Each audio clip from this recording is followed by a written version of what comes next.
Un saludo muy especial para todas las parejas que participan de este colegio de la Superregión, para los conciliarios, para todos los que están sirviendo también. Me hubiera gustado mucho estar con ustedes de manera más cercana, pero ha coincidido también con el encuentro que tenemos hoy de todos los delegados de familia a nivel nacional. Por eso quiero compartir un poco las líneas principales de Amor y Leticia desde una clave sinodal. Hemos llegado casi a un poco más de la mitad de este año de la familia que nos ha propuesto el Papa Francisco y realmente le agradecemos esta iniciativa. El Papa Francisco ha mostrado una atención especial por la familia, por la vida naciente, por los más frágiles, por los jóvenes, y esto va dando forma a un compromiso eclesial renovado que, sin hacer necesariamente cosas nuevas, realmente se están renovando todas las cosas. La exhortación apostólica Amor y Leticia es el fruto de un largo y complejo camino de la Iglesia. La cálida invitación del Papa Francisco a un diálogo amplio, abierto y fresco sobre el tema real de la familia, cuestiones muy particulares de la escuela, resuena a lo largo de toda la exhortación. Esa exhortación reúne muchos textos de los documentos sinodales, de las catequesis de los miércoles en el 2015 y de los recientes magisterios del Papa Juan Pablo II y Benedicto XVI. 5 años después de la publicación de Amor y Leticia, estamos entendiendo mejor cómo escuchar a las familias. La reflexión eclesial que fluye del texto es una línea progresiva del magisterio desde el Vaticano II hasta hoy y pone de manifiesto la necesidad de una nueva relación de la Iglesia con la condición de las familias. La vida de las familias para la Iglesia no debe ser en primer lugar un conjunto de cuestiones morales. Para la Iglesia no debe ser tampoco una cuestión de crisis, sino que es una cuestión de vitalidad de la fe, portadora del amor de Dios a los hombres. Partiendo de este punto, podemos entender la opción que hace el Papa al comentar el capítulo 13 de la primera carta a los Corintios, un pasaje que muestra el horizonte donde la altura y la concreción llevan al amor, a todo amor, a la suprema fuente del ágape de Dios, una clave que va mucho más allá de lo emotivo y lo romántico. El amor, como lo describe el Papa Francisco, siguiendo paso a paso a San Pablo, aparece lleno de concreción y de dialéctica, de belleza y sacrificio, de vulnerabilidad y de tenacidad. El amor lo soporta todo. El amor nunca se da por vencido. El amor de Dios es así. Estamos lejos de aquel individualismo que encierra el amor en la obsesión posesiva de dos y pone en peligro la alegría de los vínculos conyugales y familiares. El léxico familiar del amor no carece de pasión, es rico de generación. En este contexto, el Papa pide un cambio de ritmo y de estilo en la Iglesia. La consagración del misterio eclesiástico es para la vida de la fe y de la familia y no viceversa. Es muy importante entender el papel que juegan los ministros en esta tarea. La Iglesia, por lo tanto, no podrá realizar la tarea que le ha sido encomendada por Dios para con la familia si no incluye a las familias en esta misma tarea, según el estilo de Dios y por consiguiente sin asumir ella misma los riesgos de una comunicación familiar. Es decir, que tenemos que entrar realmente en comunión como lo vivimos en los equipos, ¿no? El equipo donde se integra al sacerdote como conciliario y hace parte del equipo. Eso quiere la Iglesia, darle el protagonismo a la familia y que también se sienta muy ligado al caminar de la iglesia jerárquica. Además, el camino sinodal que hemos iniciado es una invitación para caminar juntos en la escucha del otro y del Espíritu Santo. En ese sentido, podemos entender cómo Amoris Laetitia es un programa de compromiso eclesial para la familia, para ser implementado con familias. Una novedad que nos cuestiona sobre el estilo y la forma en el que se planifica y lleva a cabo nuestro servicio pastoral, cuya realización ahora más que nunca forma parte de este camino de la Iglesia a través de la comunión, la participación y la misión de todos los componentes del pueblo de Dios, incluidas las familias, pastores y familias, juntos, porque el camino sinodal que tenemos por delante no pretende ser un mero tiempo de democracia, sino más bien expresión de una iglesia que realmente sabe caminar juntas. Solo así, viviendo esta experiencia, expresión de una iglesia que realmente camina junto al otro y que caminamos juntos bajo el liderazgo del Espíritu, es el ápice de un proceso de escucha y discernimiento en un solo espíritu de auténtica comunión en vista de la misión común de los laicos y de los pastores. Esta esencial eclesiología de la familia es la inspiración que recorre todo el texto, el horizonte hacia el que quiere conducir el sentimiento cristiano en esta nueva era. Esta transformación, si se recibe con fe, decididamente está llamada a transformar la mirada con la que se debe percibir la iglesia, esa mirada de los creyentes, esa mirada de la familia. Es un periodo de transición. La iglesia vuelve a descubrir profundamente la responsabilidad moral de sus procesos de interpretación de la doctrina, para ver qué tiene que cambiar, para ver cómo se incluye más vivamente en la vida de las personas y en la vida de la familia, de tal manera que en ningún caso pierda su convencimiento de ser amados por Dios. La belleza de la actitud es la que da testimonio de ello, incluso en la vulnerabilidad de nuestras vidas. Es muy interesante en este sentido que si damos una lectura detenida de este texto, vamos a entender cómo se preocupa de todos los elementos de la vida de cada persona y de la familia. El documento inicia precisamente hablando de la alegría del amor, hablando de la buena noticia de la familia. El primer capítulo está titulado A la luz de la palabra y va desarrollando cada uno de los integrantes que hacen parte de la familia, tú y tu esposa, tus hijos como brotes de olivo, un sendero de sufrimiento y de sangre, la fatiga de unas manos, la ternura del abrazo. Y entonces nos abre todo ese panorama para pasar al segundo capítulo, la realidad y desafíos de la familia. Y entonces nos va a hablar de la situación actual de la familia y va a plantearnos algunos desafíos que son realmente importantes para pasar al capítulo tercero, a la mirada puesta en Jesús, vocación de la familia.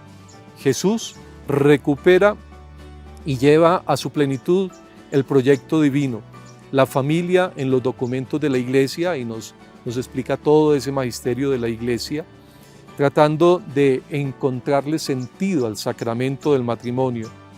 Todas estas semillas del verbo y situaciones imperfectas que a veces encontramos tienen sentido también a la luz de la palabra.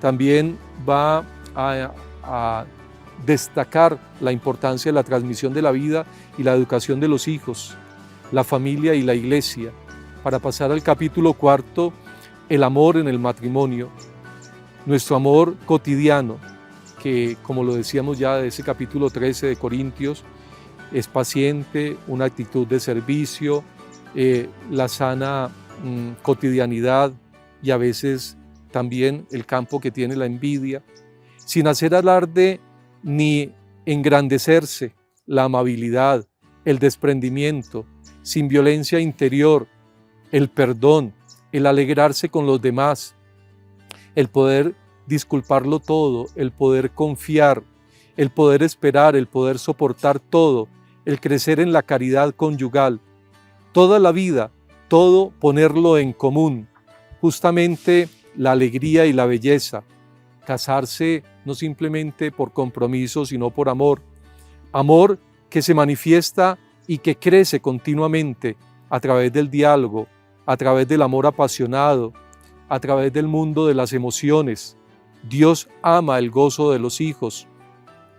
Esta dimensión también que a veces no nos atrevemos a tocar, y la toca el Papa diciendo cómo acoger esa dimensión erótica del amor, cómo evitar la violencia y las manipulaciones, cómo entender estas vocaciones al matrimonio y a la virginidad, la transformación del amor para llegar a ese capítulo 5 donde va a hablar del amor que se vuelve fecundo, acoger una nueva vida, amor en la espera propia del embarazo, amor de madre y padre, fecundidad ampliada en el servicio, el discernimiento y la acogida del cuerpo, la vida en la familia grande, entender la presencia de los abuelos, entender la presencia de esta familia extensa que todavía sigue siendo muy importante en nuestro país.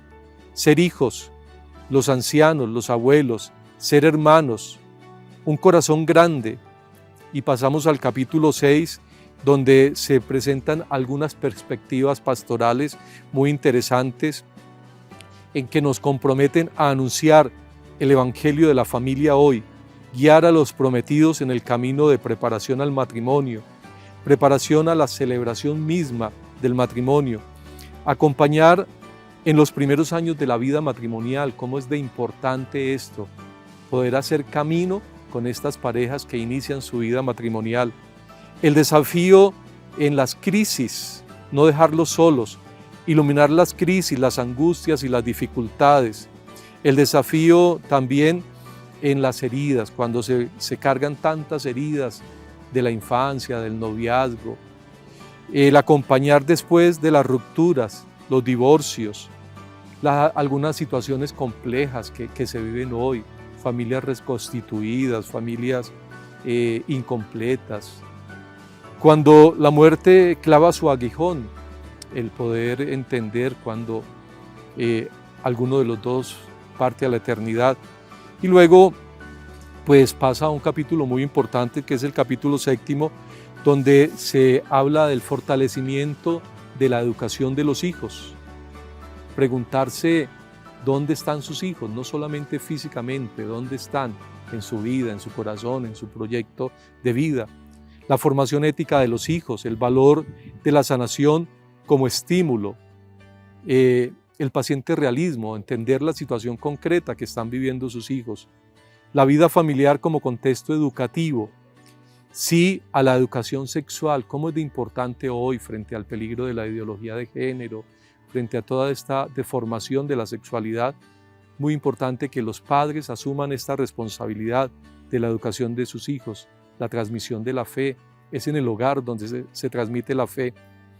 Y pasamos a un capítulo muy discutido de esta exhortación del Papa, que es el capítulo 8, que tiene como unos verbos muy importantes: acompañar, discernir e integrar la fragilidad. Es entender la gradualidad en la pastoral, es entender el discernimiento en las situaciones llamadas irregulares, es poder entender las circunstancias atenuantes en ese discernimiento pastoral, es entender cuáles son las normas del discernimiento, cuál es la lógica de la misericordia pastoral, cómo es de importante esto. El Papa insiste mucho en este tema de la misericordia. Y además, pues va a terminar con el capítulo 9, que tiene mucho que ver con toda la experiencia y la mística del movimiento de los equipos de Nuestra Señora, que es la espiritualidad matrimonial y familiar, espiritualidad de la comunión sobrenatural, juntos en oración a la luz de la Pascua. Espiritualidad del amor exclusivo y libre. Espiritualidad del cuidado, del consuelo y del estímulo. Yo me quisiera detener un poco en el penúltimo capítulo de la exhortación apostólica, en donde el Papa indica con 3 verbos, como lo hemos dicho, el camino a seguir: acompañar, discernir e integrar. En verdad, todo el texto marca un nuevo eje de la vida pastoral de la Iglesia que el Papa inscribe en el horizonte del acompañar y a integrar a todos sin excepción. Aquí nadie se debe sentir excluido. La misma experiencia que vivimos en los equipos de tratar de acompañar a muchas parejas, así no pertenezcan necesariamente al equipo, ¿no? Es importante esto, tenerlo presente. Y ya nos lo decía el Papa cuando escribe este horizonte de la misericordia en el surco de la Evangelium Gaudium, una iglesia dedicada a acompañar y a integrar a todos sin excepción. El discernimiento debe descubrir dónde quiere que estén presentes los signos del amor que de alguna manera reflejan el amor de Dios. Para integrar a todos, cada persona tiene que encontrar un lugar en la iglesia para poder crecer hasta la plena incorporación a Cristo, y ninguno puede ser condenado para siempre. Hemos tenido toda esta discusión sobre los divorciados, sobre los divorciados vueltos a casar, qué actitud tener, la importancia de admitirlos a la comunión, de admitirlos en la vida activa de la iglesia. Por eso es bien interesante que ojalá puedan profundizar en este capítulo 8 de Amor y Leticia.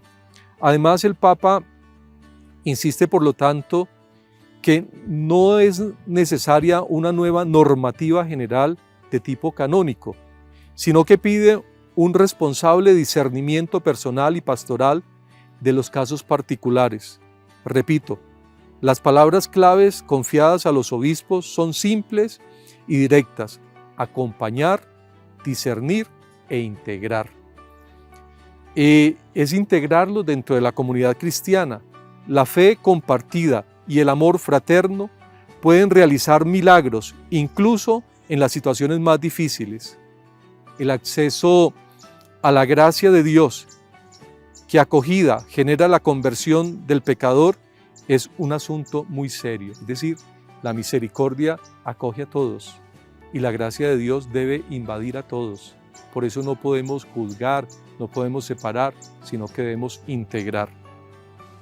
Al respecto, el Papa escribe: de ninguna manera la Iglesia tiene que renunciar a proponer el pleno ideal del matrimonio. El hecho de que queramos acoger estas familias no quiere decir que no tengamos claro cuál es el sentido del matrimonio. Por eso insiste: el proyecto de Dios en toda su grandeza. Tenemos que tener más valor para proponer el ideal. El texto se extiende en la preparación de los jóvenes y en el acompañamiento en los primeros años de la nueva vida familiar. Hoy en día, el esfuerzo pastoral para consolidar a los matrimonios y así evitar las rupturas es más importante que una pastoral de los fracasos. Sin embargo, la Iglesia también conoce la fragilidad y la ley de la gradualidad, como lo habíamos dicho, sabiendo que el Señor no abandona a nadie. Una pastoral fructífera y no esporádica surge precisamente de la posibilidad de sentirse parte de un cuerpo eclesial en el que nos sentimos nosotros. Surge de la escucha real de las familias, siguiendo de iniciativas en líneas con las que surge de la escucha y de la solidaridad en las dificultades, en los problemas.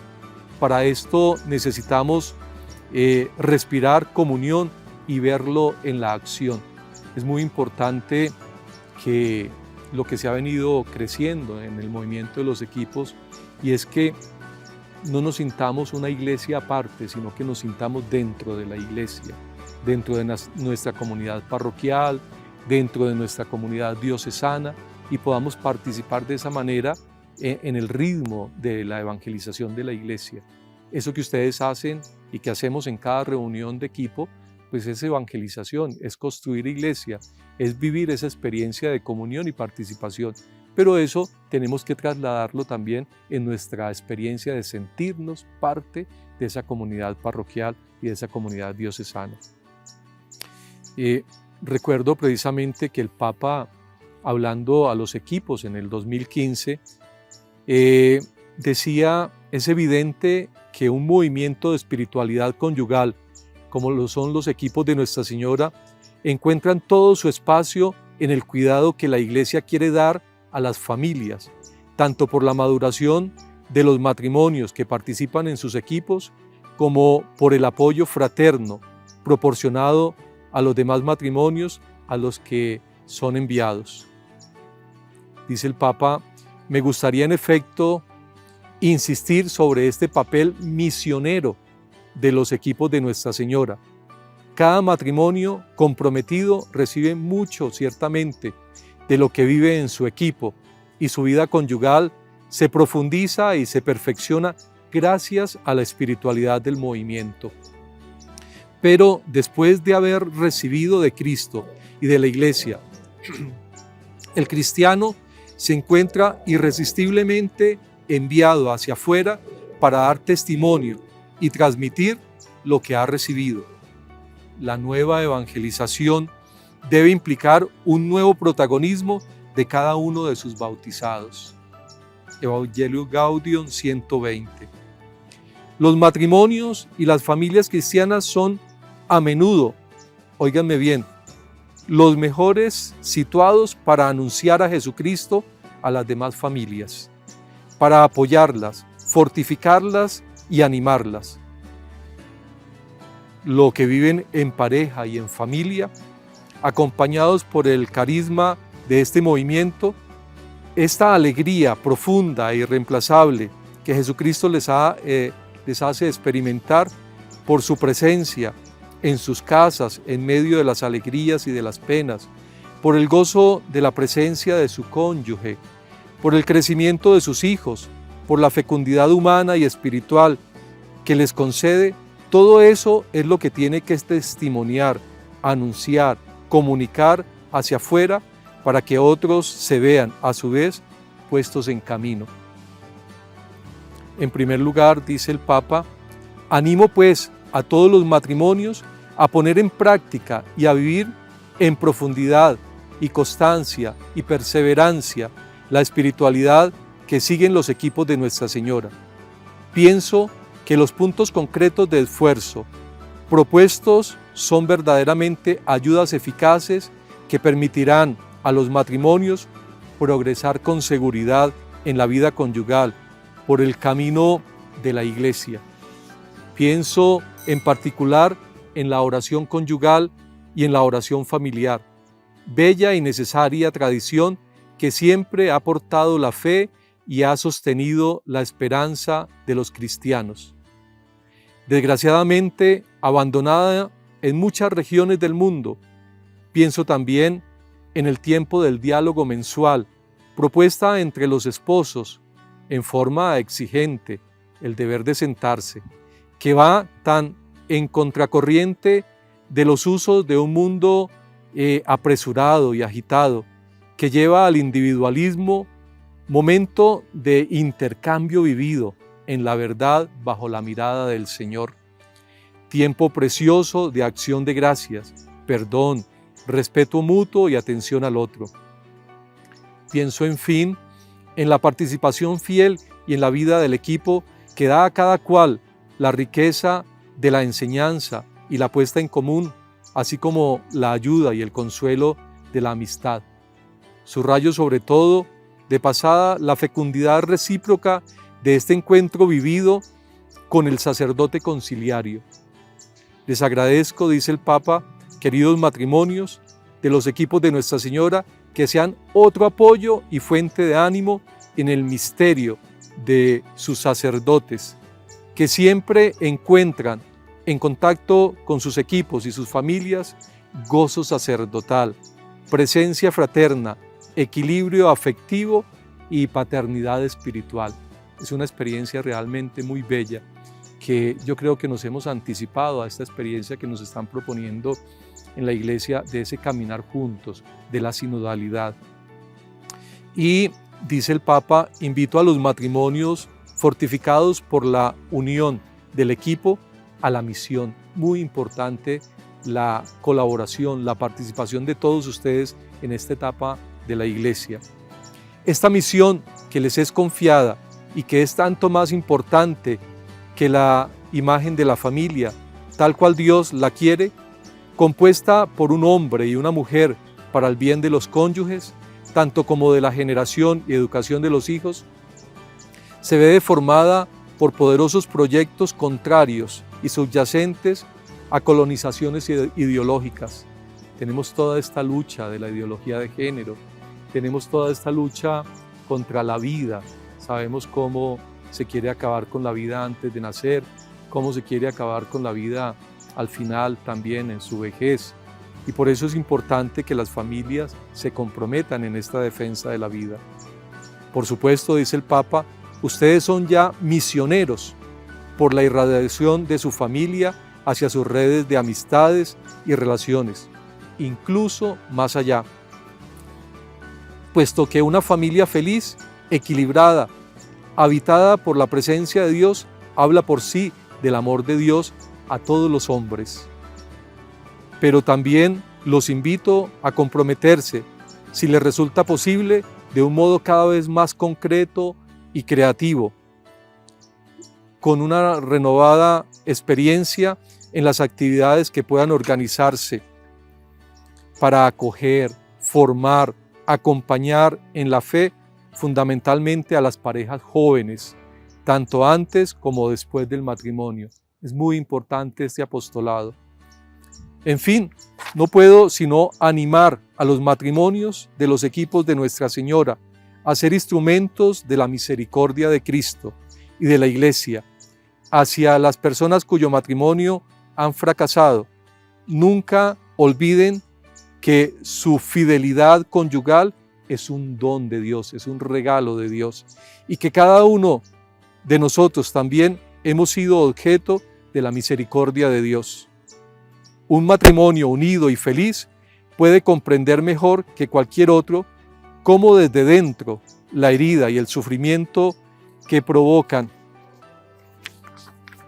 un abandono, una traición, una falta de amor, importa pues que pueden dar testimonio de su experiencia para ayudar a otras comunidades cristianas a discernir las situaciones concretas de esas personas y acogerlas con sus heridas y ayudarlos a caminar en la fe y en la verdad, bajo la mirada de Cristo, buen pastor, para que tomen su justa parte en la vida de la iglesia.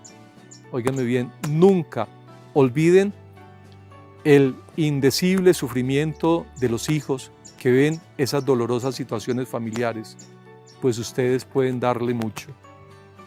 Quisiera también invitarlos no solamente a releer este documento de Amor y Leticia, sino también que nos preparemos para el encuentro mundial de las familias que se va a realizar el año próximo, del 22 al 26 de junio, que tiene como sede a Roma, pero que el Papa ha querido que en esta ocasión realmente el encuentro sea mundial y que lo desarrollemos simultáneamente en todas las diócesis y en todos los países.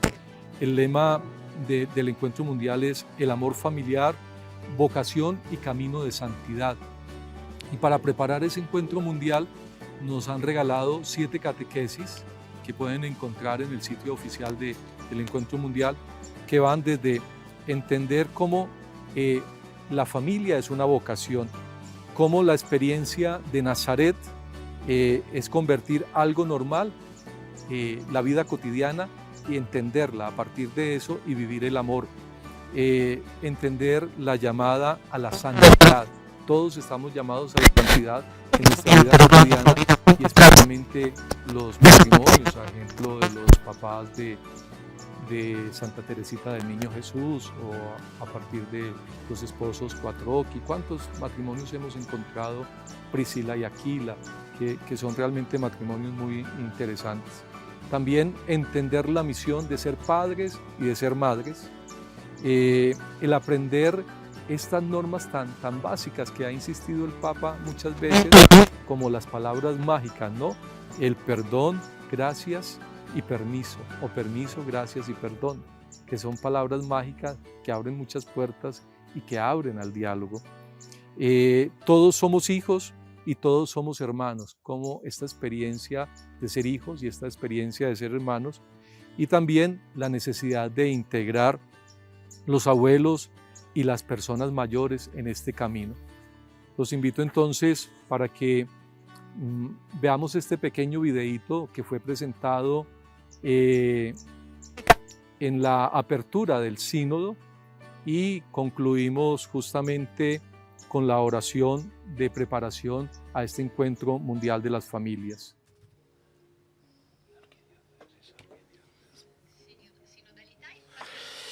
Sinodalidad y familias. Hasta hace poco tiempo nadie había escuchado esta palabra. Sinodalidad, ¿qué quiere decir? Significa que la iglesia en la que todos estamos caminando, sínodo, del griego, caminar juntos. Somos peregrinos caminando, no tan solo algunos obispos y el Papa, sino todos los bautizados que van caminando y nos escuchamos durante el camino, nos hablamos, escuchamos a los demás para escuchar la voz de Dios, porque en este momento de incertidumbre de la Iglesia hemos de buscar el camino más correcto para el futuro, escuchando a Dios. Y solo vamos a escuchar a Dios si nos escuchamos mutuamente. No hay otra forma de encaminarnos hacia el futuro en camino juntos con nuestros oídos y nuestros corazones abiertos, escuchándonos mutuamente. En lo que se refiere a la inclusión, todos compartimos los talentos, somos sociales, culturales y formamos parte de una fe, de algo que sirve a nuestro Dios. Yo incluyo a todos. Estamos involucrados activamente en las decisiones. Para mi familia, yo tengo 3 hijos. Esto significa todo. Todos los padres con niños pequeños se conocen las dificultades, ¿no? A la hora de participar en una misa con niños. Estos son mis niños. En cada niño yo veo a Dios y cada uno tiene su papel a nivel parroquial, con lo cual la sinodalidad de la Iglesia para mí no es una opción, sino es algo básico. La Iglesia sinodal reconoce todos los dones. Mis niñas son pequeñas y y esto significa que mis niñas pueden experimentar una iglesia sinodal. Una iglesia sinodal reconoce las diversidades de los distintos dones. Y nosotros podemos ser todos discípulos misioneros. Yo tengo un hijo y es importante ver una iglesia que nos incluye a todos y da la bienvenida a todas las familias en la vida de la familia, incluso de manera personal. Para mí en mi familia es importante criar a nuestros hijos y representa una oportunidad para nuestros hijos que pueden crecer en la fe. Y para mi familia, la iglesia sinodal, yo tengo 4 hijos, con lo cual una experiencia de oración, de reflexión, significa para mí, mi marido y mis hijos, en que, por ejemplo, mi hija ya tiene una hija a su vez, se trata de entrar más profundamente en el misterio de Dios. La iglesia ha de ser sinodal si quiere seguir siendo importante. Padre Santo, estamos aquí ante ti para alabarte y agradecerte el gran don de la familia. Te pedimos por las familias consagradas en el sacramento del matrimonio, para que redescubran cada día la gracia recibida como pequeña iglesia doméstica, sepan dar testimonio de tu presencia y del amor en el que Cristo ama a la iglesia. Te pedimos por las familias que pasan por dificultad y sufrimiento, por enfermedad y aprietos que solo tú conoces. Sosténlas y hazlas conscientes del camino de santificación al que las llamas, para que puedan experimentar tu infinita misericordia y encontrar crecer en el amor. Te pedimos por los niños y los jóvenes, para que puedan encontrarte y responder con alegría a la vocación que has pensado para ellos, por los padres y los abuelos, para que sean conscientes de que son signo de la paternidad y maternidad de Dios, en el cuidado de los niños que en la carne y en el espíritu tú les encomiendas, y por la experiencia de fraternidad que la familia puede dar al mundo. Señor, haz que cada familia pueda vivir su propia vocación a la santidad en la iglesia, como una llamada a ser protagonistas de la evangelización al servicio de la vida y de la paz, en comunión con los sacerdotes y de todo estado de vida. Amén.